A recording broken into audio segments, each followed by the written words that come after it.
கபடி சொந்தங்கள் அனைவருக்கும் வணக்கம். இப்போ நீங்கள் கபடி விளாடணும்னு முடிவு பண்ணிட்டீங்கன்னா காலைல வேகமாக எழுந்துறீங்க, சாமி கும்பிடுங்க, எழுந்து மூஞ்ச கழுவிட்டு பல்லு விளக்குங்க, வயிறு நிறையா தண்ணி குடிங்க, பாத்ரூம் போங்க, ரெஃப்ரெஷ் ஆகிட்டு ஜெர்சி போட்டுக்கோங்க, 10 நிமிஷம் மூச்சு பயிற்சி பண்ணுங்க, ஷூ போட்டு கிரவுண்டுக்கு கிளம்புங்க. கிரவுண்டுக்கு போனதும் முதல்ல ஃபுல் பாடிக்கும் ஸ்ட்ரெச்சிங் பண்ணுங்க.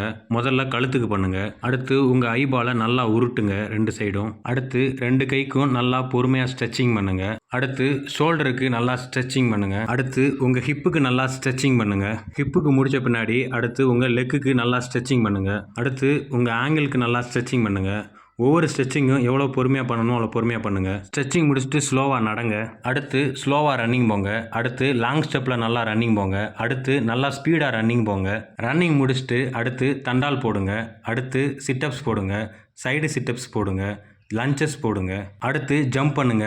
லைட்டாக, மீடியமாக, ஹையாக. அடுத்து ஜம்ப் பண்ணி நல்லா டோவை தொடுங்க. ஒர்க் அவுட் முடிச்சுட்டு இப்போ நீங்கள் ரைடராக இருந்தீங்கன்னா முதல்ல அட்டம்ப்ட் போட்டு பழகுங்க. அடுத்து ஸ்ட்ரகிள் மூமெண்ட் பண்ணி பழகுங்க. அடுத்து கவருக்கும் கார்னருக்கும் நல்லா ரீச் விட்டு பழகுங்க. அடுத்து கவருக்கும் கார்னருக்கும் நல்லா டோ விட்டு பழகுங்க. அடுத்து கவருக்கும் கார்னருக்கும் நல்லா கிக் விட்டு பழகுங்க. அடுத்து நல்லா போனஸ் போட்டு பழகுங்க. இதுவே நீங்கள் டிபெண்டராக இருந்தீங்கன்னா முதல்ல நல்லா ஸ்லோவாக பொறுமையாக ஏறி இறங்கி பழகுங்க. அடுத்து ஸ்டெப்பில் போய் மறைச்சு பழகுங்க. அடுத்து அடித்து பழகி பழகுங்க. அடுத்து ரன்னிங்கில் அடித்து பழகுங்க. அடுத்து ஆங்கில் எடுத்து பழகுங்க.